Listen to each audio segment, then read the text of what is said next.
You are Locked On Patriots, your daily New England Patriots podcast. Part of the Locked On Podcast Network, your team every day.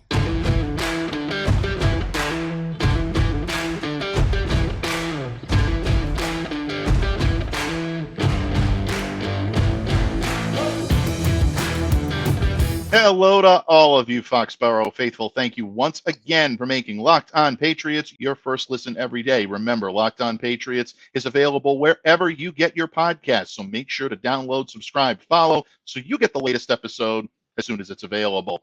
I'm your host, Mike Debate. I cover your New England Patriots for Patriots Country of Sports Illustrated. Reach out to me. Let me know what's on your mind on X at MDABATENFL. While you're out there showing some social media love to Locked On Patriots, please follow our account there as well at LO_Patriots. And Pats fans, today's episode brought to you by our good friends at LinkedIn Jobs. LinkedIn Jobs helps you find the qualified candidates you want to talk to, and they help you do it faster. Post your job for free at linkedin.com/LockedOnNFL. That's linkedin.com/LockedOnNFL to post your job for free. And terms and conditions apply. And of course, Pats fans, the news of the week when it comes to your New England Patriots, second-year cornerback Jack Jones, no longer a New England Patriot. Patriots making the decision to waive the Arizona State product on Monday afternoon. Not even 24 hours later, Jack had a new home in Las Vegas, playing for Antonio Pierce, his old high school coach, and of course, his old college coach. Tons to break down on this, really deserved its own segment, and who else could we bring in today but the man who absolutely loved this pick when the Patriots made it, and we needed to get his wisdom, his counsel, his reaction to all this, folks. So joining me here today is, of course, one of our very favorites, the legendary Count of Murphy Fisto himself, Thomas Murphy of E2G Sports. Murph, I come to you today with regrettable information for you, my friend, but I thank you for your willingness to lend your wisdom and counsel to Murph. Oh, always a pleasure, Michael. This is not a pleasure. When I said I hope to be back later this week, this wasn't the circumstance that I was talking about. We kind of thought so, but yep. Yep, I thought so. As for Jack's landing spot, yeah, I called it.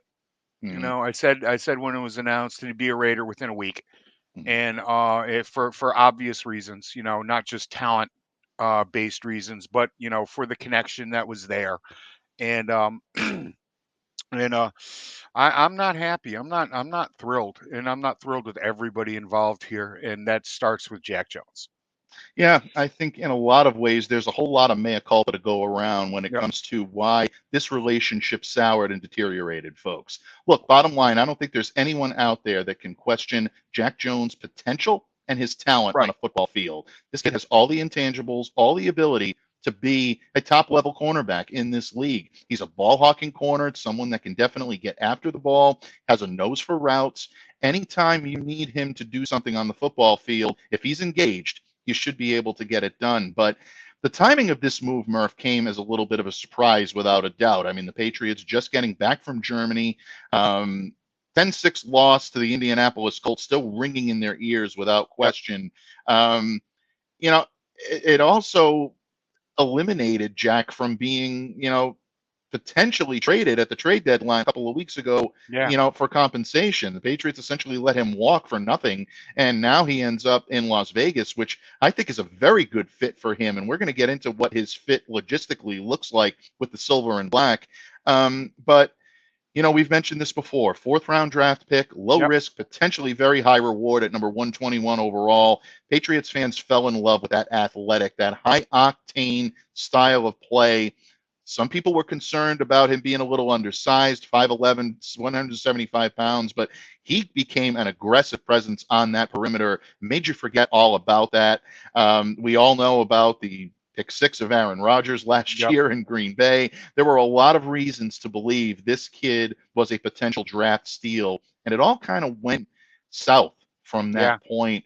Murph, the laundry list of reasons why this relationship soured is probably one that Patriots fans are very familiar with. But which one do you think tipped the scales most for Bill Belichick to say, this is it, we have to let him go? Well, all you have to do is take a look down the end of the bench. in Germany, in Very Frankfurt. good.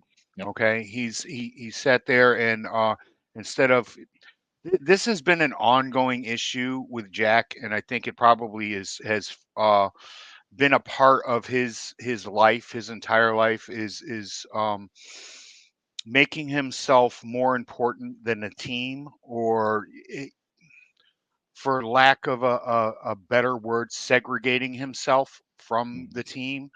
There just seems to be no account. I don't want to say that. No, I don't want to say that there's no accountability, because every time you hear this young man open his mouth, when you stick a camera in front of him or a Mm-hmm. microphone in front of him, he says exactly what you would hope that a young man would Exactly. say. The contrition is there. Yes, I've got to be better. I've got to do, but he doesn't get better. Okay, and I don't want to drag other people into this, but it sounds an awful lot like a few other ball players that have had issues in the past, Mm. where they talk a great game, but you really don't know what's happening in their head. And I honestly, and I hope to God that I am wrong here, people. I don't think we've heard the last bad news about Jack Jones. The most common question that I've been getting, Murph, since Monday afternoon when this happened is, why cut him now? The last straw for Bill Belichick was essentially him sitting at the end of the bench. You're Right. not seeing that type of attitude adjustment that the Patriots were hoping to see. Maybe the Germany trip energizing him, giving him a little bit more in terms of wanting to come back and perform well for this team. It just didn't happen, unfortunately. We left folks. other people at home. Yeah. We left other people at home, and we made space on this plane for you. We made space on the active roster for you, and you decided not to be part of that roster. Yeah. And Exactly. that was it. Bill just looked at that and said, that was it. I can't take this anymore. I mean, it was almost like you know, I'm trying to think of a comparable situation to this one, but I really can't. I really can't. I don't remember somebody turning their back on their team to the point where you just did not want to be part of that team at all. And that's what he did in that instance. And it's not the first time that that's happened. Been chucked out of practice this year, and then come back and stayed away from the rest of his group, stayed away from the rest of this team. Um, I'm not a psychiatrist, and I don't play one on TV, but there's a problem here. There's a problem here that he needs to address with a professional, to maybe right this ship and hopefully prove me wrong that more is to come. Well, ultimately, I mean, if you ask the New England Patriots, and we did ask Bill Belichick yesterday, stating that we just felt it was the right time. It was time for a change. Definitely praised Jack's athletic ability and his potential as a cornerback, said that he was a very talented player, but he just felt this was the right time for a change. The Patriots would probably say that this is due to on-field performance. And the numbers draw that out, Murph. Through 4 games, 12 tackles, 1 pass breakup, folks. Yep. That's it. You need a little more out of that if you're going to rely and lean on someone to be your top 1 or 2 cornerbacks on this team. And that's exactly what the New England Patriots, I believe, were hoping Jack Jones was going to be. Engagement issues, work ethic issues are the easiest way for you to earn your way out of Bill Belichick's circle of trust, and really out of the Patriots' circle of trust. And Murph hit this right on the head. You're seeing him disengaged from the team. This wasn't necessarily just a problem with an individual coach. This was a situation where he felt like a lone wolf, and he was essentially acting as such. And you can't do that, especially when you're letting up 31-yard touchdown receptions to the Miami Dolphins 2 weeks ago. You have to expect something like this is going to happen. Bench for the entire first quarter of the Week 9 loss to the Commanders. Didn't even hang around into the locker room afterwards. He was gone by the time reporters made their way into the locker room.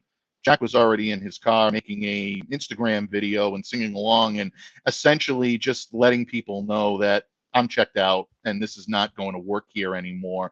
And I think the Patriots absolutely needed to do this. So I think it sounds like, Murph, from what we're gathering here, that you're in agreement with me. This wasn't just the right move for the New England Patriots. It really was the only move. I don't think this was a salvageable relationship any longer. No, I really didn't. Was a worse situation than anything that people are yapping on about Mac Jones. It's when you become a cancer in the locker room, a cancer on the sideline, it's time to cut it loose.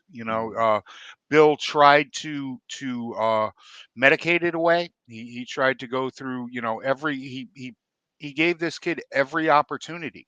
When people complain about how Bill Belichick hasn't evolved with the modern athlete, this goes to prove those people wrong. And those same people are complaining that they didn't cut Jack Jones after the incident at the airport. Regardless of the off-field issues, I mean, obviously those are no longer legal troubles for Jack. Those have been cleared up. So he's moving forward with a clean slate and from a legal standpoint. But these issues on the football field will continue to follow him until he's able to shake them and he's able to show on the field that he's engaged and ready to go. And maybe the spot that he can do that in, folks, is going to be with the Las Vegas Raiders.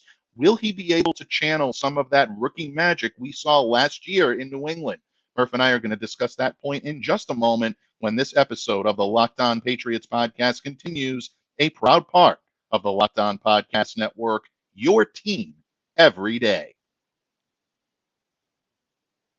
Locked On listeners, these days, every new potential hire can feel like a high-stakes wager for your small business.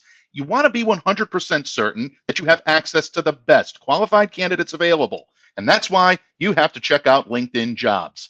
LinkedIn Jobs helps find the right people for your team faster, and here's the best part, folks, for free. You will not believe how easy it is to create a free job post on LinkedIn Jobs until you try it. Just make sure to add your job and the purple hashtag hiring frame to your LinkedIn profile to spread the word that you're hiring. Simple tools like screening questions make it easy to focus on the candidates with just the right skills and experience so you can quickly prioritize who you'd like to interview and who you'd like to hire. It's why small businesses rate LinkedIn Jobs #1 in delivering quality hires versus the leading competitors. LinkedIn Jobs helps you find the qualified candidates you want to talk to faster. So post your job for free at linkedin.com/LockedOnNFL. That's linkedin.com/LockedOnNFL, LOCKEDON NFL to post your job for free. Terms and conditions apply. Locked On listeners, score early this NFL season with FanDuel, America's #1 sportsbook. And right now, new customers get $150 in bonus bets with any winning $5 moneyline bet. That's $150 if your team wins. If you've been thinking about joining FanDuel, there is no better time to get in on the action. The app is so easy to use. And folks, there's a wide range of betting options, including spreads, player props, over, under, and so much more. You're definitely going to want to make this week a whole lot more fun and maybe even a bit more interesting with our good friends over at FanDuel. So visit FanDuel.com/LockedOn and kick off the NFL season in style. That's FanDuel.com/LockedOn. FanDuel, official partner of the NFL.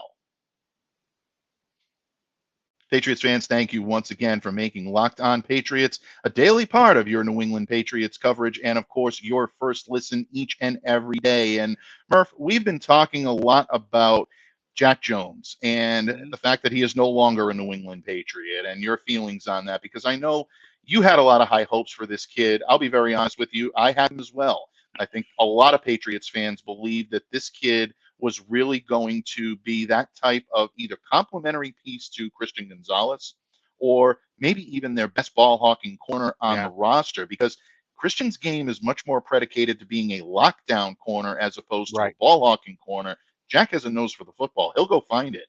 And if he knows that, exactly, and if he's getting targeted, he'll make you pay for targeting him because he knows that he can go up and make contested catches of opposing quarterback throws against some of his targets. So a lot of people thought this is what we were getting. And of course, last year's rookie numbers for Jack Jones definitely put that. 13 games, 454 defensive snaps as a rookie, 30 tackles, 6 passes defensed, 1 forced fumble, 1 recovery, and 2 interceptions. And of course, we include the pick 6 of Aaron Rodgers in Green Bay last year. Right. But knee injury, hamstring injury kept him off the field for a few games. That suspension at the end of the year was definitely suspect and something that I think a lot of people believed there was more to the story than really came out, but that was very much smoothed over. You thought he and the Patriots were moving past the incident this past summer, but unfortunately, it just did not work out. And now, with Jack being cut, it allowed him to be eligible to be claimed on waivers. And lo and behold, who claims him on waivers? The Las Vegas Raiders. Once again, Murph, you said it. You called this. And this is not exactly a difficult arm to reach out on here. It wasn't look at Murph, how brilliant he is. It was a soft landing spot. It was he had people in the building, people who knew him. It was almost common sense. I'm not counting cards here in Vegas. No, well, I would give you a little bit more credit because it was very astute to pick up on that as quickly as you did. A lot of people didn't get the Antonio Pierce correlation until it started coming out. You nailed this right on the head. His high school coach at Long Beach Poly High School in California, that's where these guys forged their relationship. After the problems that Jack had at USC continued to plague him a little bit, he follows Antonio to Arizona State, and all of a sudden, you're seeing the real Jack Jones. You're seeing the type of player that wowed the Patriots, made them bring him in for a top 50 visit. And all of a sudden, you're looking at a guy that really was, I think, very much on the radar of most Patriots media, looked exactly like the perfect fit here in New England. And unfortunately, that did not come about. But he does go to Las Vegas with his former coach.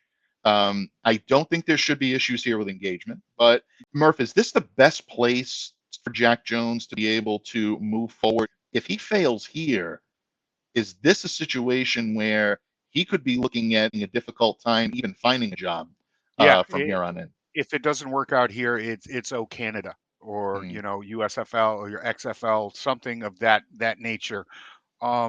Jack has got to wake up and understand that this is probably the last chance that he's going to get. All right. Now I know people have said that to him probably countless times throughout his career. I mean, going back, I'm not sure how well he fared at Pop Warner and getting along with his coaches and his teammates. Never mind, we all know what happened at USC. We all know, how I jokingly called the kid Panda Express on draft night. And this is his last best chance to stick in the NFL. Now, having said that, this is always a league of I need talent. And right now the Raiders need talent, especially in their defensive backfield. And that's why this is a soft landing spot for him. This is a place where he can get his feet under himself quite quickly and get involved in the defense and get out there and make plays. I think you could see him on the field as soon as the next Raiders game.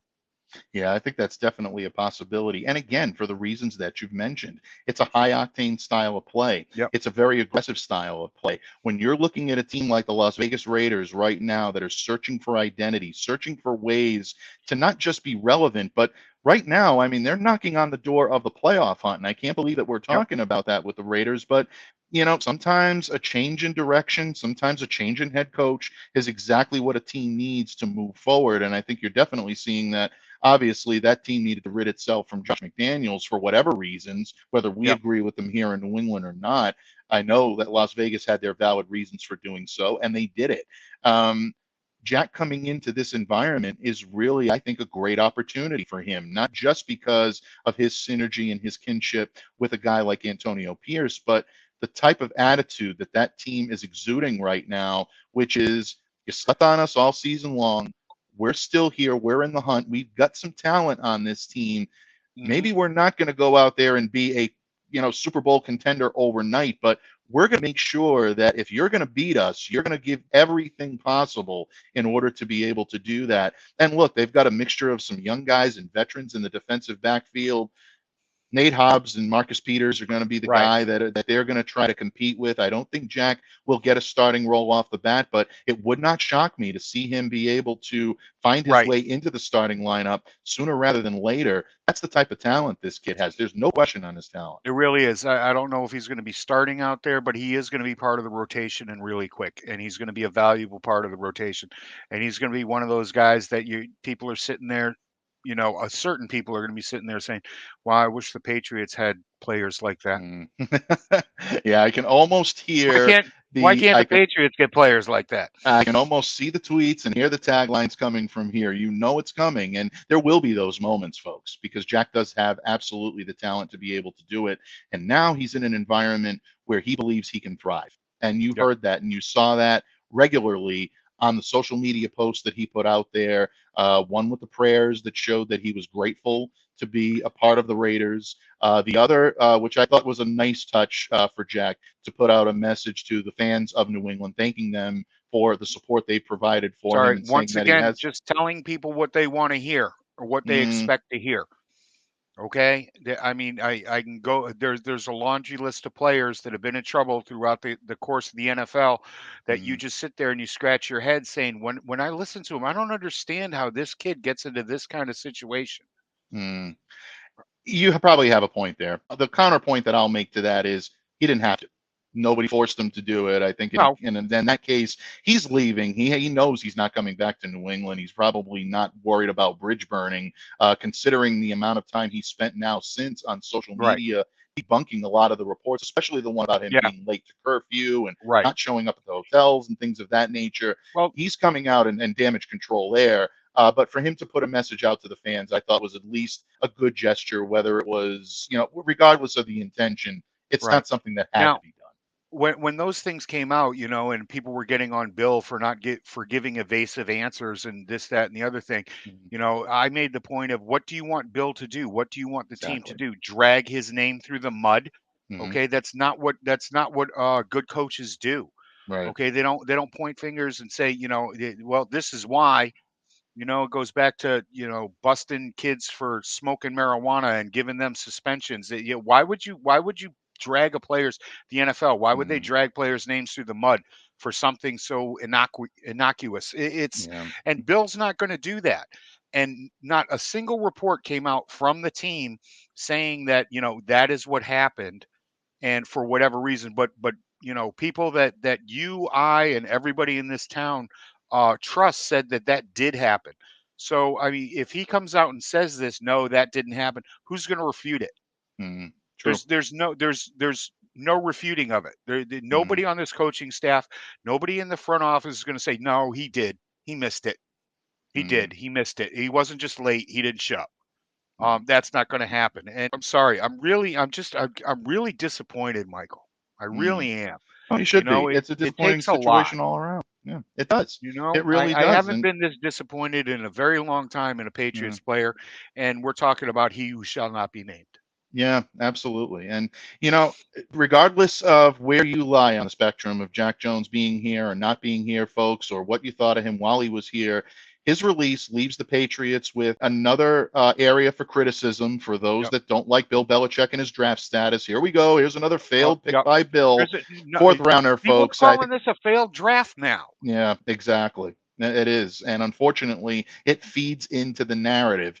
Those that know the true evaluation of how a draft should be evaluated knows it's way too early to be able to do that. But bottom line, it's going to be out there. You're going to hear it, whether you agree with it, whether you don't. Just be prepared, because it is an argument that will continue to be made. But what it leaves, I think, more importantly for the New England Patriots, Murph, is it leaves a degree of uncertainty in that defensive backfield. The team is already facing an onslaught of questions about Bill Belichick's future, Mac Jones's future.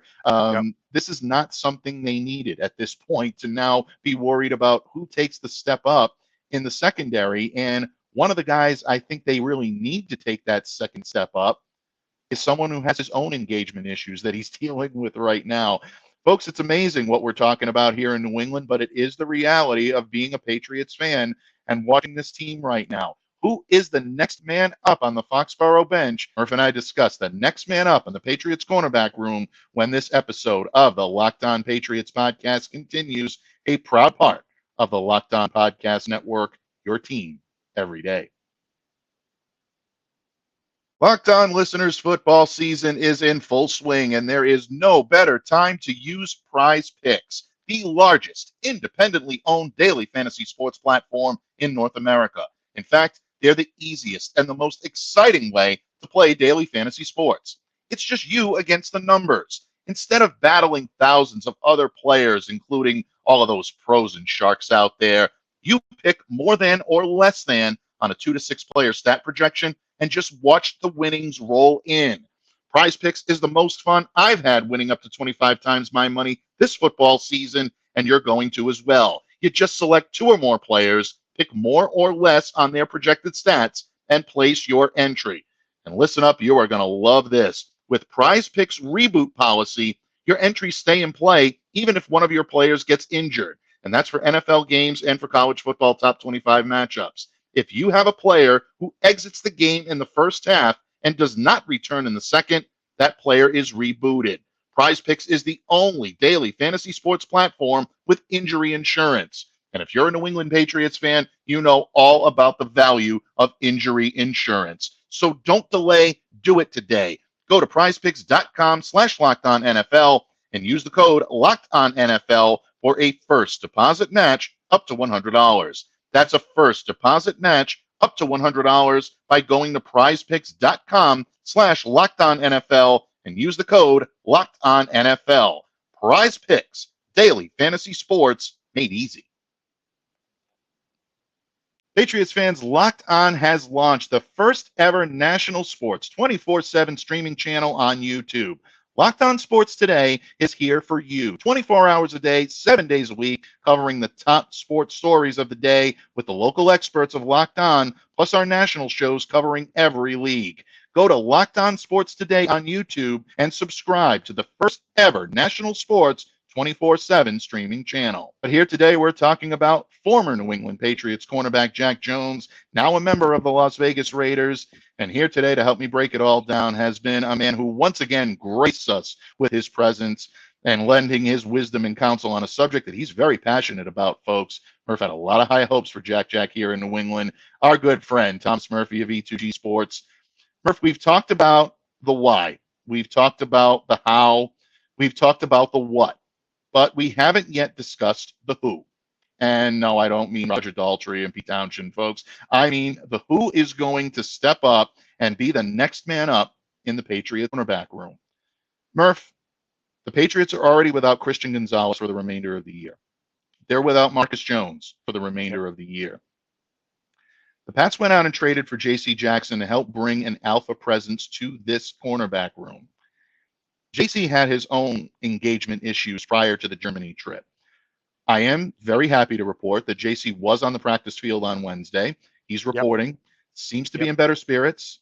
Hopefully the Patriots and JC can move on and salvage the remainder of the season. But it's a lot to put on a player's shoulders that was essentially told, no, we're going to go to Germany without you. You stay home and get right, and we'll regroup when we get back.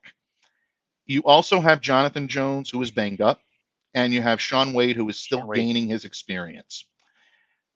Not necessarily an ideal situation, but you see things us mere mortals don't see, my friend. When you look at this depth chart on the cornerback room, who is the next man up? Who takes this cornerback room on his shoulders and says, we don't have Jack, we don't have Christian, we don't have Marcus. I'm going to take you there and follow my lead, and hopefully the rest of the cornerbacks on the squad follow that Pied Piper-like lead. Who's going to do it? In the short term, it's going to be J.C. Jackson. He's going to wake the hell up, and he's going to, be the veteran in the room. He's going to be the man that these kids can look to. Now, whether or not he picks this gauntlet up that I'm throwing down for him, I don't know. In the long term, I believe it's Wade. Wade has the talent. He's a ball hawk. He's, that same type of individual. He's had problems in the past with injuries. He had a bad turf toe issue. I believe back a few years, But right now it's J.C. Jackson. It's going to have to be him. He is going to have to step up and say, follow my lead, and we'll get through this. Yeah, I think that's a very good point on J.C. Jackson, because when he's engaged, Murph, I still say he's one of the most talented ball hawking perimeter corners in the game right now, and has developed an ability to be a lockdown corner in the last couple of years. Really started in his last year here in New England, and he tried to continue that into Los Angeles with the Chargers. Didn't necessarily work out that well right there, but he can attack the ball, especially at its highest point. He can fight through contact. That's where JC is at his best. I would like to see him limit contact with his targets down the field, because he has a tendency to be whistled for DPI an awful lot. Some of that, I think, is poor officiating, but the officials are looking at him for that. He's got to do a better job of knowing that he's being targeted for something like that, or at least being looked at a little closer than maybe some of his peers. Right. Just keep an eye out, because you don't want to start getting flagged for penalties. But I agree with you. If he does that and comes in engaged, New England will have a solid presence. I like what you said on Wade, because Wade, to me, is a kid that has the ability to play all over the place. We saw him play the slot at Ohio State, and he was one of the highest touted slot corners coming out of that draft. But ultimately, the injury caused him to come back. It caused him to regress. He's been an outside corner, but that versatility that really allows him, I think, to be aggressive at the catch point, but also be able to read his opponent, is something where he's getting more opportunity to do that little by little. And so far, not an extensive, resume, but 3 starts, 16 tackles, 1 for loss, 1 pass breakup. Yep. I have a very sneaking suspicion that Shaun Wade is going to be quite active against the Giants on November 26th when the Patriots get back on the field. Yeah, I agree. This is going to be a collective effort. Oh, yeah. Okay, it's next men up this time. Okay, there's Good no point. choice. This team is so banged up and so anemic in the defensive backfield. And what did we say at the beginning of this season? That's where the depth is. That's where the strength of this Patriots defense really is in that defensive backfield. And now it's been stretched so thin. It's like, the last sliver of butter that you're trying to put over toast. That's true. That's a good analogy. And that's such a great point about this being a collective effort, folks, because it's always a collective effort here in New England. Very seldom is it one man taking the place of another. It's usually by committee, and these guys tend to rally around one another. The other part of that, too, is that, Murph, it has been a long time since the Patriots have been 2-8. Are these guys still engaged enough to be able to do it? One guy I can tell you will be, and I don't worry about. The only thing that worries me is his long-term health, is Jonathan Jones. This kid is absolutely dialed in to helping this team as best he can. I was a little surprised Jonathan was not chosen as a captain this year. I thought he had the background. I thought he had the ability. The way he worked with Christian Gonzalez this summer and really helping to bring him along was something that I thought was really endearing, and I really thought it would earn him a captainship. He'll be back here next year. I'm assuming that he probably will get that nod at that time, but Jonathan is a little banged up. But if he's out there and he can give it a go, he's going to go, and he'll do whatever he can. 20 tackles this year, 3 pass breakups in 7 games. So look for him to increase that total. A high power in that kid. Very much so. You can't help but love that kid. Yeah, absolutely. So a tip of the cap to Jonathan Jones here. We're definitely not forgetting about him, folks. And Murph, it's always a pleasure to talk Jack Jones with you, my friend. Folks, do not miss tomorrow's show either, because we're not talking about Jack Jones. We're going to be talking about Mac Jones. Yeah, I don't think we've forgotten about the big story in New England right now. We're going to take a look at Mac, where things have gone wrong, what he needs to do better. Is he salvageable at this point? And who should start at quarterback for the Patriots? We're going to be talking quarterbacks, folks. That's right. There is no other man that we would trust to bring that wisdom and counsel here to Locked On Patriots than the host emeritus, the excellence of execution himself, my good friend Mark Schofield, joining me here for a quarterback chat that you are not going to want to miss. No. But in the meantime, I have nothing but gratitude and just honorable feelings toward you, Don Murph, for coming on today. I know this is not an easy show for you to complete without using colorful language, and you've done that, and you showed restraint. And not only have you shown restraint, folks, but also wisdom and counsel that we needed desperately. And you know that even though it is not going to be a melancholy Monday or a victory Monday, it is still hashtag Locked On Murph Mailbag. Monday. And we're kicking down those doors. That mailbag is wide open and waiting for you to drop questions into it. Don't delay. Do it today. Send us your questions at TMurph207 or at MDABATENFL, or if you want to send them directly to the Locked On Patriots account at LO_Patriots, or drop them in the YouTube section. But if you're going to do that, folks, just put hashtag Mailbag Monday so we know that's your submission, and we can't wait to feature your great questions here on Locked On Patriots. In the meantime, I'm Mike Debate, and I continue to remind you all to stay safe and to stay well and to be the change you wish to see in the world. On behalf of my good friend Thomas Murphy, have a great day and a great evening, and we'll see you back here again tomorrow on Locked On Patriots. The saddest thing in the world is wasted talent.